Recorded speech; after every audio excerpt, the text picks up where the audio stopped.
교회여 온 세상에 복이 되라. 많은 전문가들이 코로나 팬데믹으로 인해서 과학적인 진보가 20년 이상 빨라졌다, 그렇게 말을 합니다. 4차 산업혁명, AI 인공지능, 빅데이터, 또 자율주행, 그리고 최근에는 우주여행 시대까지 우리가 살고 있는 이 시대에 도래해 왔습니다. 이것은 어떤 의미에서 보면 굉장히 아이러니한 현상이죠. 왜 그렇습니까? 눈에 보이지 않는 바이러스 때문에 지금 전 세계가 마비가 될 정도로 무기력하지 않습니까? 그런데 또한 한편으로는 최첨단 과학의 발전을 자랑하는 이런 현실이 묘하게 이게 오버랩되면서 언밸런스를 이루는 모습을 보게 됩니다. 게다가 인간의 사고방식도 다양성을 존중하는 시대가 되어졌습니다. 이러한 시대에 교회는 세상에 무엇을 줄 수 있을까요? 팬데믹 상황 이후에 최첨단 과학 시대에 여전히 교회가 세상의 소망이다, 그렇게 말할 수 있을까요? 아니, 교회가 이 세상에 존재함으로, 교회가 있으므로 복이 된다라고 하는 평가를 받을 수 있을까? 교회여 온 세상에 복이 되라. 왜 교회가 온 세상에 복이 되어야 합니까? 그 첫 번째 이유는 교회는 변하는 세상 가운데 변하지 않는 절대 진리를 소유하고 있기 때문입니다. 인간에게 씌워진 저주를 걷어내고 진정한 복을 회복할 수 있는 구원의 복음을 교회가 가지고 있기 때문입니다. 최첨단 과학이나 의술 또는 가공한 힘을 가진 군사력, 세계를 지배하는 돈과 권력, 심지어 다른 어떤 종교에서도 줄 수 없는 오직 예수 그리스도를 믿음으로 얻는 구원의 길, 이것을 우리가 알고 가지고 있기 때문입니다. 오늘 본문에서 믿음으로 얻는 구원의 모델로 등장하는 인물이 아브라함입니다. 여러분, 아브라함 하면 우리가 무엇을 연상합니까? 믿음의 조상이라는 것을 금방 연상하게 됩니다. 그러면 아브라함이 믿음의 조상이면 아브라함이 그러면 어떤 믿음을 가졌던 것입니까?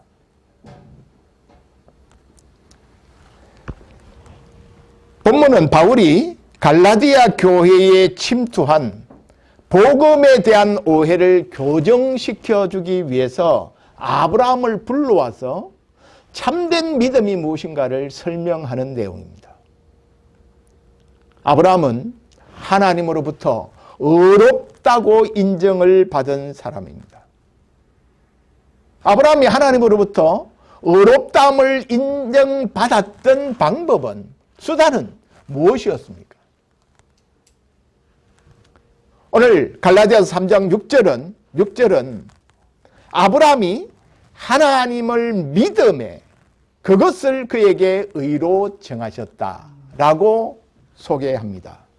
아브라함이 어떻게 하나님 앞에 의롭다함을 얻었다고요? 믿음으로.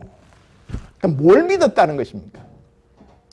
창세기 15장에 이것은 창세기 15장 사건을 불러온 것입니다.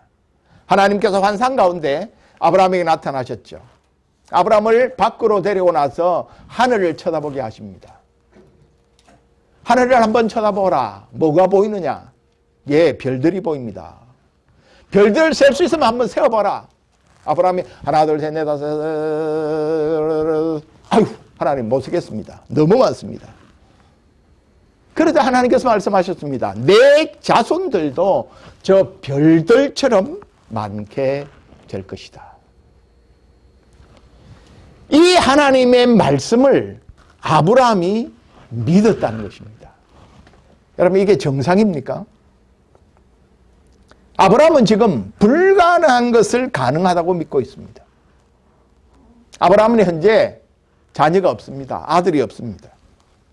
아브라함 자신도 이미 나이가 80이 넘었고 아내 사라는 경수가 끊어진 상태입니다. 생물학적으로 임신이 불가능한 상황이었습니다. 그런데 하나님, 아들 하나만이라도 족합니다, 그렇게 표현하지 않고 하늘의 별과 같이 자식들이 많겠다고 하는 그 약속을 아브라함이 믿었다는 것입니다. 아브라함이 말도 안 되는 하나님의 약속을 믿었습니다. 아브라함이 믿은 것은 이것뿐이 아니었습니다. 아브라함의 믿음은 그의 후손뿐 아니라 그의 자녀들뿐 아니라 이방인들도 동일하게 자기처럼 믿음으로 구원받는다는 사실을 믿었다는 것입니다. 자, 오늘 8절에 이렇게 말합니다. 또 하나님이 이방을 믿음으로 말미암아 의로 정하실 것을 성경이 미리 알고 먼저 아브라함에게 복음을 전하되 모든 이방인의 노로 말미암아 복을 받으리라 하셨느니라. 여기 하나님께서 아브라함에게 먼저 복음을 전했다고 말합니다. 무슨 말입니까? 이방인들도 믿음으로 말미암아 의롭게 되는 복음을 먼저 아브라함에게 전했다는 것이죠. 그리고 아브라함이 그것을 믿었다는 것입니다. 구원받는 방법은 구약이나 신약이나 동일하다는 것입니다. 믿음으로 의롭다함을 받는다. 유대인이나 이방인이나 동일하게 믿음으로 의롭다함을 받는다는 사실을 아브라함이 믿었다는 것입니다. 더 나아가서 아브라함의 자손을 통해서 이 하나님의 약속이 성취된다는 사실도 아브라함은 믿었습니다. 창세기 22장 17절과 18절에 보면 이삭을 아브라함이 하나님 앞에 제물로 바치려고 하는 그 순종 이후에 하나님이 이렇게 말씀합니다. 내가 너에게 큰 복을 주고 내 씨가 크게 번성하여 하늘의 별과 같고 바닷가의 모래 같게 하리니 내 씨가 그 대적의 성문을 차지하리라. 또 내 씨로 말미암아 천하 만민이 복을 받으리라. 그렇게 말씀합니다. 아브라함이 이 하나님의 약속을 믿었다는 것입니다. 이것이 그가 하나님으로부터 의롭다함을 받는 길인데, 여기 그 씨가 누구냐면 갈라디아 3장 16절에 그 씨를 그리스도라고 말합니다. 아브라함의 후손인 그리스도를 통해서 성취될 약속이 뭐냐? 그것은 내 씨로 말미암아 천하 만민이 복을 받으리라는 약속입니다. 여러분, 믿음은 구원을 받는다고 하는 것은, 믿음으로 구원을 받는다고 하는 것은 논리적으로 생각하면 말이 안 되는 일입니다. 무슨 뜻입니까? 믿음으로 구원받는다는 말은 아무것도 안 하고 복을 받는다 하는 말인데, 이것은 사람들이 도무지 받아들일 수 없는 이야기입니다. 그래서 여러분, 믿음을 은혜라고 표현하는데요, 은혜라고 하는 말은 내 자신이 아무리 초라하고 기대할 것이 없고 심지어 절망적이라고 할지라도 하나님이 나를 조건 없이 받아주신다 하는 것이 은혜의 뜻입니다. 하나님이 우리를 있는 모습 그대로 조건 없이 받아주신다는 이 사실을 뻔뻔스럽게 아멘 하고 받아들이는 것이 믿음입니다. 하나님의 복을 받는 것이 나에게 복을 받을 어떤 조건이나 자격이나 행위가 있어서가 아닙니다. 오직 하나님 아버지의 무한하신 사랑과 은혜, 긍휼 때문입니다. 타락한 인간이 스스로의 힘으로 죄의 저주로부터 벗어날 수 있는 방법이 없습니다. 우리는 본질상 진노의 자녀였습니다.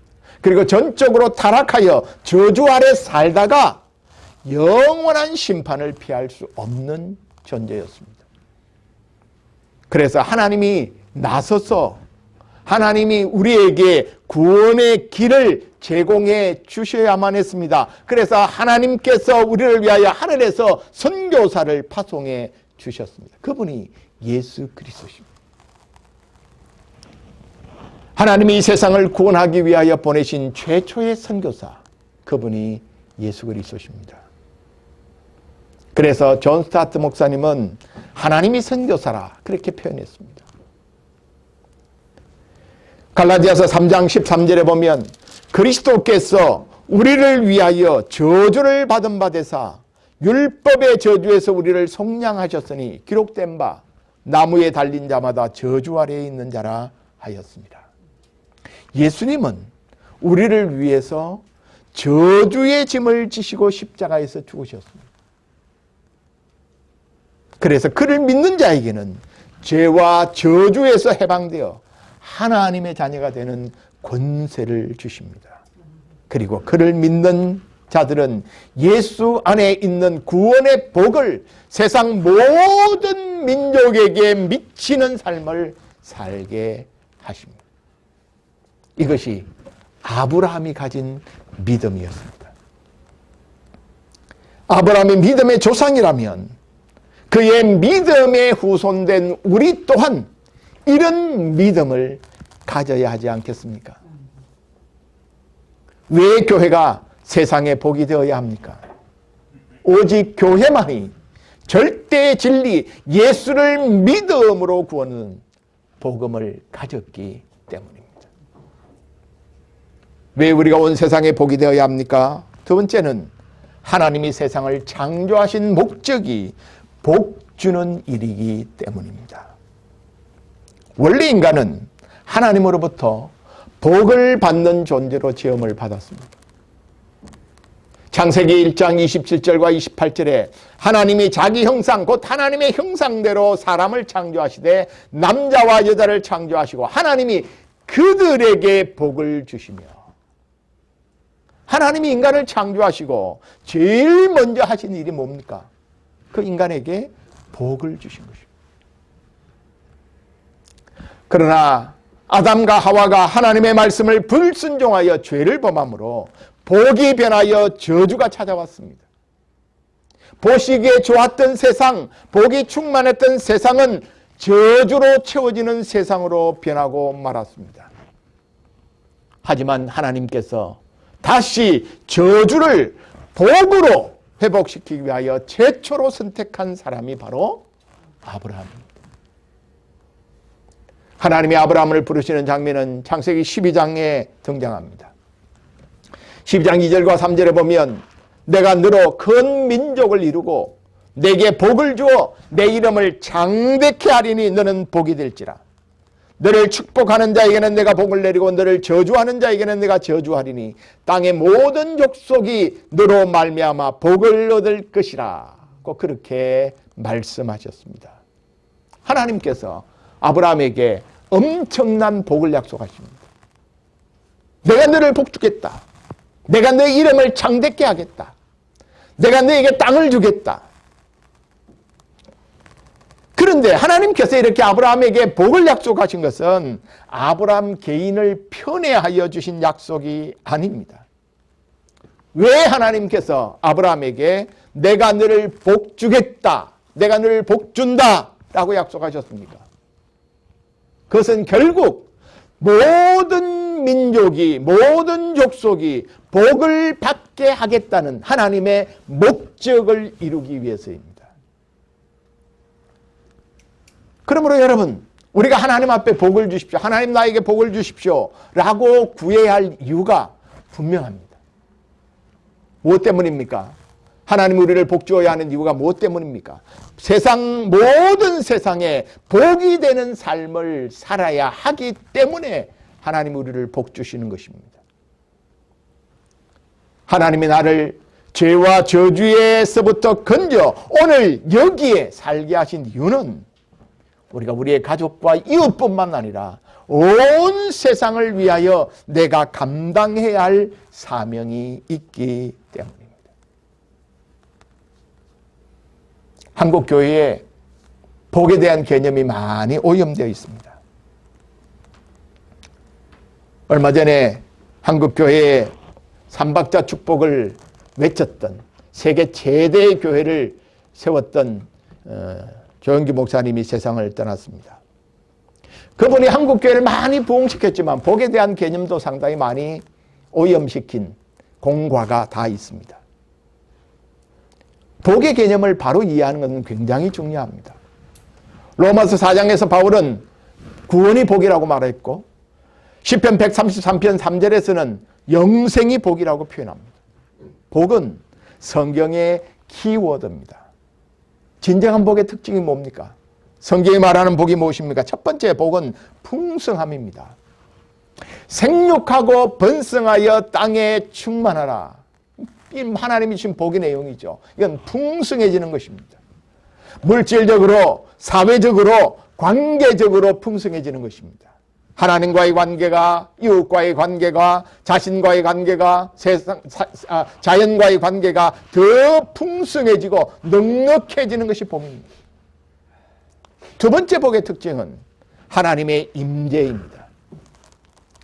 하나님은 자기 백성을 사랑하셔서 늘 함께 하기를 원하시죠. 그래서 에덴 동산에는 하나님께서 인간과 함께 거니셨다라고 표현되어져 있습니다.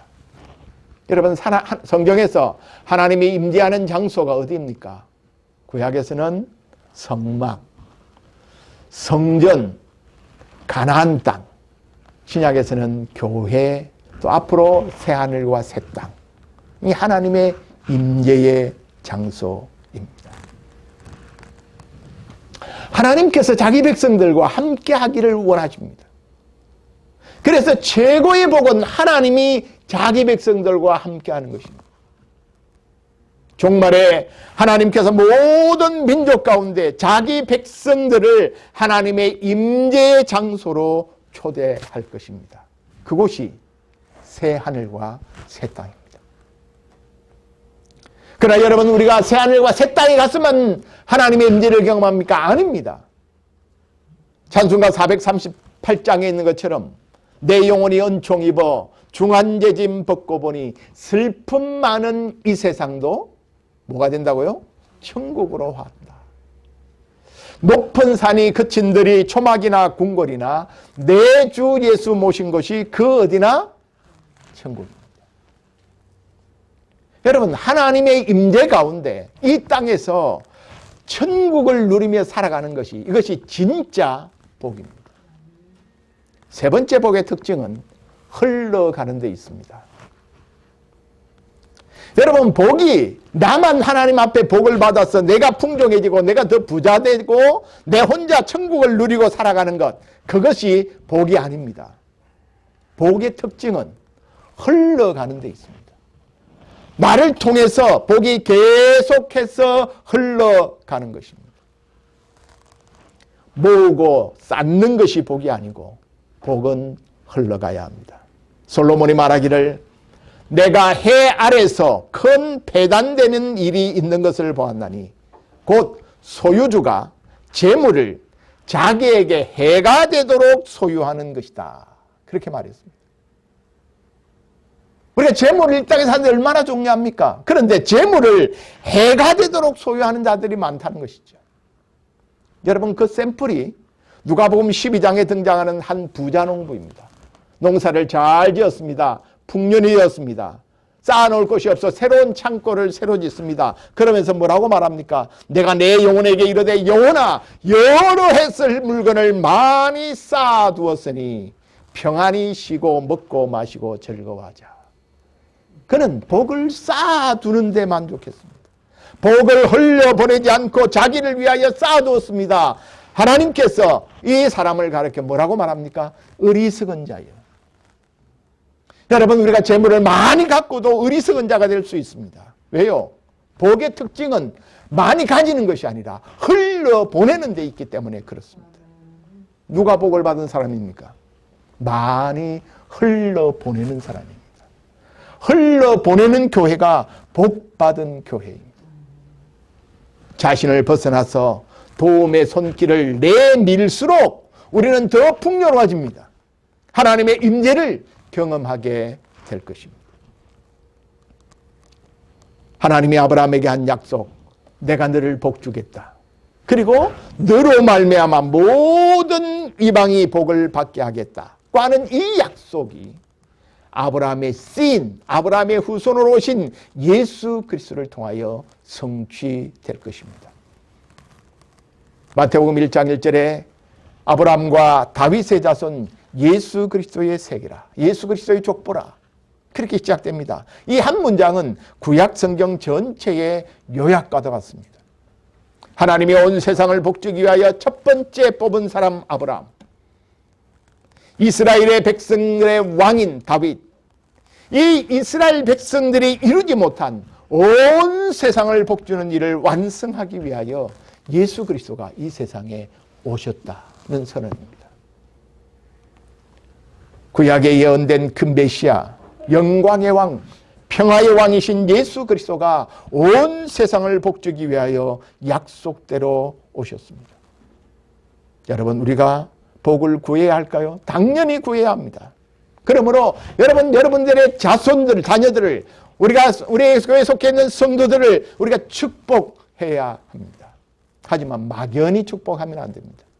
그냥 립 서비스로 축복합니다. 그렇게 해서는 아무 일도 일어나지 않습니다. 그 복을 빌 때 복의 내용을 담아서 축복해야 합니다. 그 복의 내용이 뭡니까? 하나님 그의 삶이 풍성해지게 하십시오. 하나님과 더불어 이웃과 더불어 하나님 자연과 더불어 자기 자신과 더불어 풍성한 삶을 살게 해주십시오. 그리고 그가 하나님의 임재 가운데 하나님의 은혜를 누리게 하시고 온 세상으로 흘러가는 복의 통로가 되게 해 주시옵소서. 이렇게 그들을 축복의 내용을 담아서 축복해야 합니다. 우리가 온 세상에 복이 되어야 하는 이유는 하나님이 세상을 복주기 원하시기 때문입니다. 우리가 온 세상에 복이 되어야 하는 이유는 세 번째, 사도적 교회의 사명, 교회의 존재 이유이기 때문입니다. 교회가 왜 이 땅에 존재해야 하는가? 하나님의 복을 온 세상에 나누기 위해서 교회가 존재하는 것입니다. 사도적이라는 말은 보냄을 받는다 하는 뜻입니다. 무엇을 위하여 보내진 것입니까? 세상을 복주기 위하여 보낸 것입니다. 오늘 본문 7절에 보면 믿음으로 말미암은 자들은 아브라함의 자손이다고 말했습니다. 아브라함의 자손, 이건 신약의 교회를 말하는 것이죠. 오늘 믿는 자들을 말하는 것이죠. 예수 그리스도의 십자가의 죽으심과 부활로 인하여 생겨난 믿음의 공동체인 교회. 교회가 왜 존재하고 왜 교회가 있어야 하는가? 그 목적은 받은 복을 나누기 위해서라는 것입니다. 우리가 복을 받은 이유는 복이 우리를 통해서 흘러가야 하기 때문입니다. 어디까지 흘러가야 합니까? 땅끝까지. 모든 민족, 모든 족속, 모든 언어 가운데로 흘러가야 합니다. 예수님의 제자 훈련의 목적은 제자들이 이 하나님의 목적을 성취하는 데 초점이 맞춰져 있습니다.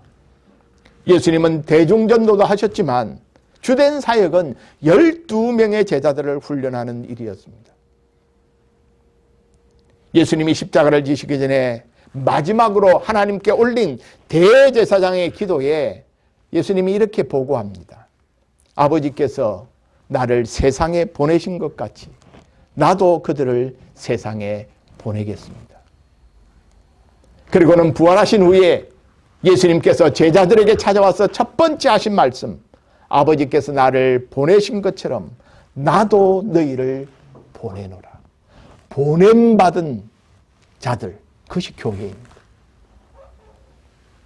교회는 세상을 위하여 보냄받은 공동체입니다. 그러므로 교회를 세상의 빛이요 소금이라고 말했죠. 교회 속의 빛이요 소금이 아니라 세상의 빛이요 소금이라고 말했습니다. 그래서 교회는 교회에 속해 있는 교회 멤버들의 니들을, 욕구를 채워주는 것이 목적이 아니라 온 세상을 복주기 위하여 존재하는 공동체입니다. 기독교 신앙의 특징은 종말론적이다고 말씀드린 바가 있습니다. 종말론이란 말은 시작이 있고 끝이 있다는 뜻입니다. 창조의 목적이 있고 그 목적이 완성되는 때가 있는데 그때가 종말이라는 것이죠. 이사야 46장 10절에 보면 내가 시초부터 종말을 알리며 아직 이루지 아니한 일을 옛적부터 보이고 이르기를 나의 뜻이 설 것이니 내가 나의 모든 기뻐하는 것을 이루리라. 마지막에 이루겠다고 말합니다. 여기 시초부터 종말을 알린다. 그런데 여기 시초라는 말은 창세기 1장 1절에 있는 태초라는 말과 동일한 단어입니다. 그러니까 창조 때부터 하나님이 종말을 알려주셨다는 의미입니다. 여기 종말은 창조 목적이 성취되는 사건을 말하는 것입니다. 창조 때 가지셨던 하나님의 뜻은 무엇이었습니까? 온 세상을 복주는 것이었는데 아담의 타락으로 말미암아 저주가 찾아왔고 저주로부터 복이 회복되는 작업이 아브라함으로부터 시작되어졌어. 종말에 새 창조로 완성될 것이라는 말입니다. 이러한 창조의 회복 사건이 아브라함의 씨로 오신 예수 그리스도의 초림으로 시작됐고 예수님의 재림으로 완성되게 될 것입니다. 사랑하는 여러분, 우리가 아브라함의 자손으로 아브라함과 동일한 믿음을 가지고 있다면 우리 또한 이 약속의 성취를 믿어야 합니다. 하나님께서 이 일을 이루실 것이라는 사실을 우리는 믿어야 합니다.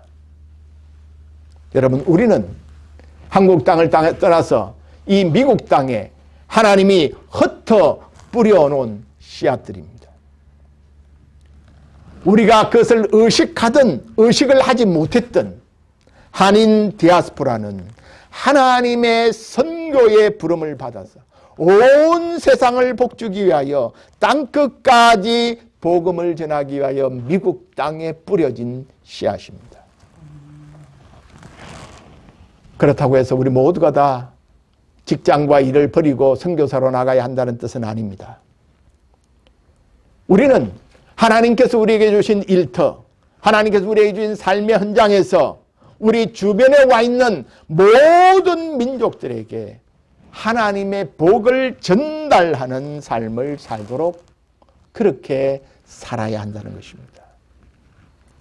여러분, 미국에 와서 더 잘 사는 것이 삶의 목적이 아니라 하나님께서 나를 이 미국 땅에 보낸 하나님의 목적인 온 세상을 복주고자 하는 하나님의 목적에 따라 살아가겠노라고 결단하고 살아가는 것을 뜻하는 것입니다. 하나님의 나를 하나님의 목적을 이루기 위하여 이곳에 보내셨다는 확신을 갖는 것이 여러분 우리의 또 한 번의 회심입니다.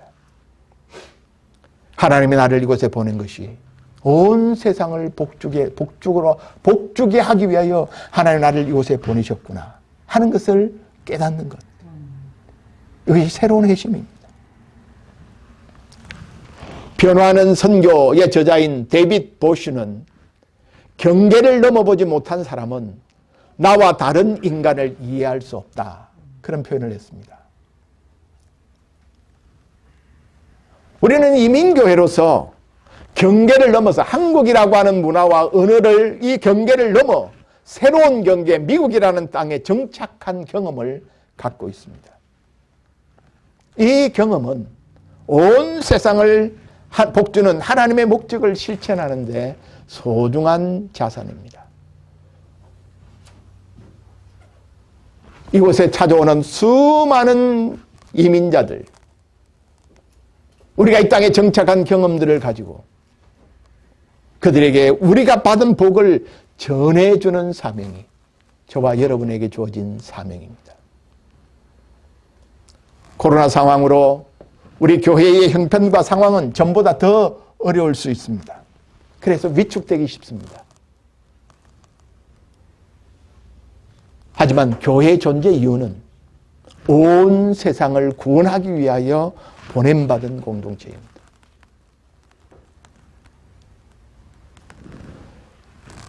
(1961년 5월 25일) 존 F 케네디가 미국 상하원 합동연설에서 이런 선언을 합니다.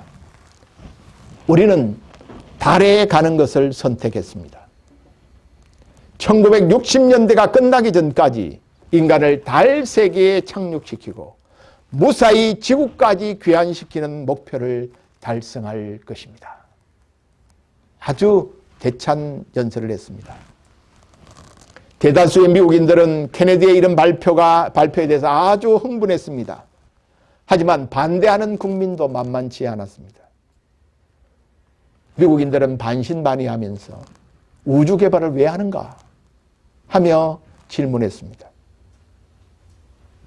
그때는 아직까지 과학의 발달이 우주선이 달에 갔다가 돌아올 만큼 준비가 되어 있지 않았을 때입니다.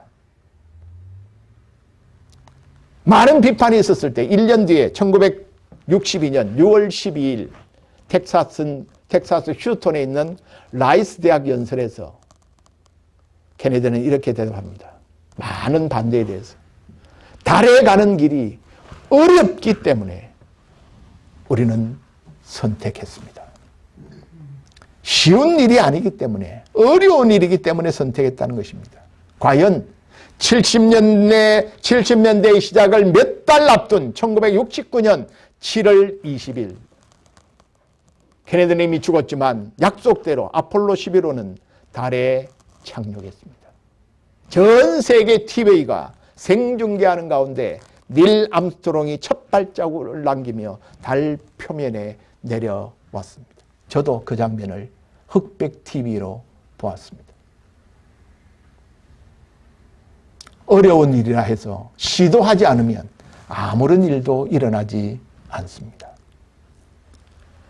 복이 되기 위하여 세상으로 보냄받은 교회이기에 교회는 아무리 어려워도 반드시 그 사명을 감당해야 합니다. 교회가 존재하는 이유는 바로 온 세상을 복되게 하는 일입니다. 그 일은 반드시 이루어질 일이고 그 일에 참여하는 것은 우리의 영광입니다. 교회는 온 세상에 복의 전달자로서 살아가도록 세상에 파송한 하나님의 대사입니다.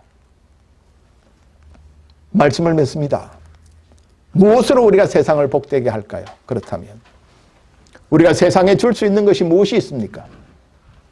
우리가 지금 가진 것은 돈도 없고 사람도 없고 능력도 부족하고 어떻게 무슨 수로 이 최첨단 과학시대에 복이 된다는 말입니까? 절대 진리를 거부하는 포스트 모던 시대에 교회가 세상을 향해 줄 수 있는 것이 무엇이 있습니까? 우리에게는 절대로 변하지 않는 참된 진리인 복음이 있습니다.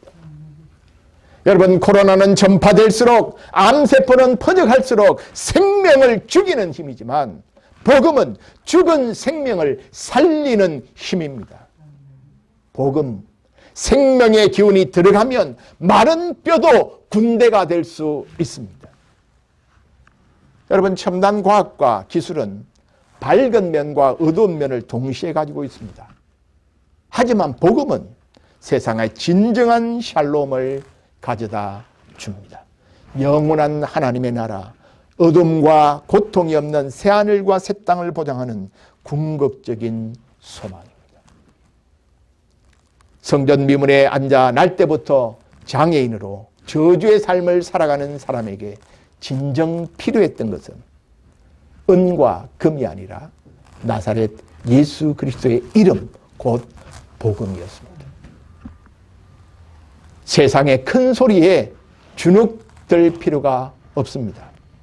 만몬과 기술의 도전 앞에 움츠려들 이유가 없습니다. 우리는 온 세상을 살리고 복을 나누기 위하여 흩어 뿌려진 하나님의 씨이기 때문입니다.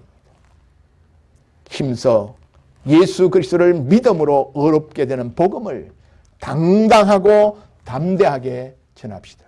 그리고 복음으로 살아냅시다.